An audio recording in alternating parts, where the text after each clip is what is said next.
অভিনন্দন আমিনুল ইসলাম বুলবুল, বাংলাদেশ ক্রিকেট বোর্ডের নতুন সভাপতি। এখন তিনি অভিবাদনে ভাসছেন, যেমনটা আসার সময়কার ছবিগুলায় দেখেছেন। বুলবুল ভাইয়ের আগমন, শুভেচ্ছায় স্বাগত, এমন সব স্লোগানে বুলবুল ভাইকে আমন্ত্রণ জানানো হয়েছে। যেমনটা জানানো হয়েছিল ফারুক আহমেদকে, এখন যিনি সাবেক হয়ে গেছেন।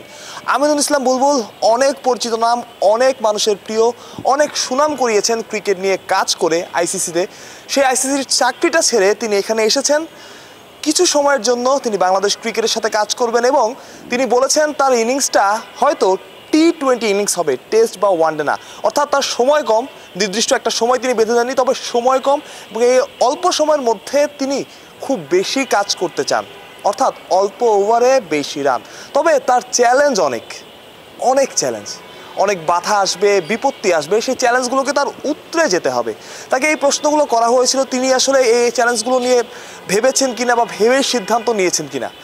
তিনি বলেছেন যে তিনি সব কিছু ভেবে এসেছেন, বা যা বলেছেন তার সারমর্ম আসলে এটাই, সব কিছু ভেবেই তিনি এখানে এসেছেন এবং তিনি একটা কলের অপেক্ষায় ছিলেন। সেই কলটা তাকে করা হয়েছে এবং তাকে কিন্তু বিসিবি প্রেসিডেন্ট হওয়ার জন্য, বা বিসিবি প্রেসিডেন্ট আপনি হবেন, সিইও হবেন, এইটা হবেন, ওইটা হবেন, এই কলটা তাকে করা হয়নি। তাকে জাস্ট বলা হয়েছিল আপনি বাংলাদেশ ক্রিকেট নিয়ে কাজ করতে চান কিনা। আমিনুল ইসলাম বুলবুল বলেছিলেন হ্যাঁ আমি কাজ করতে চাই। অর্থাৎ তার ওই চেয়ারের লোভটা ছিল না যে তিনি প্রেসিডেন্ট হলেই আসবেন, প্রেসিডেন্ট হয়ে কাজ করবেন। তাকে জাস্ট বলা হয়েছিল যে আপনি কাজ করতে চান কিনা বাংলাদেশ ক্রিকেট নিয়ে। তিনি বলছেন হ্যাঁ। তখনও তিনি আসলে জানতেন না তাকে কোন পদে বসানো হবে। যেমনটা বলছিলাম, আমিনুল ইসলাম বুলবুল অনেক সুনাম করেছেন ক্রিকেট নিয়ে, তবে এবার তার চ্যালেঞ্জটা বেশি।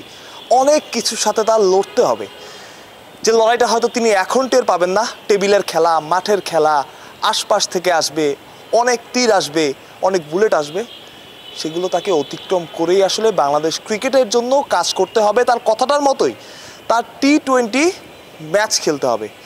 এবং যেমনটা বলা হচ্ছিল যে মিডিয়া, সোশ্যাল মিডিয়া, বিভিন্ন জায়গায় তাকে নিয়ে সমালোচনা হবে, এই সমালোচনাগুলো আসলে তার অতিক্রম করে যেতে হবে। এবং বাংলাদেশ ক্রিকেটে থাকতে হলে আসলে মানুষের মন জয় করা ছাড়াও আসলে উপায় নাই। মানুষের মন জয় করতে হলে আসলে মাঠের পারফরমেন্সটা গুরুত্বপূর্ণ। বাংলাদেশ যখন মাঠে ভালো খেলবে তখন সভাপতির প্রশংসা হবে, তখন ক্রিকেট বোর্ডের প্রশংসা হবে। কিন্তু মাঠে যদি ভালো না খেলে বাংলাদেশ দল, তখন এই প্রশংসাটাই আসলে সমালোচনায় রূপ নেবে। সেটা আসলে কতটা ট্যাকেল দিতে পারবেন, মাঠের পারফরমেন্সে কতটা উন্নতি করতে পারবে বাংলাদেশ দল, তার আমলে সেটাই এখন দেখার বিষয়।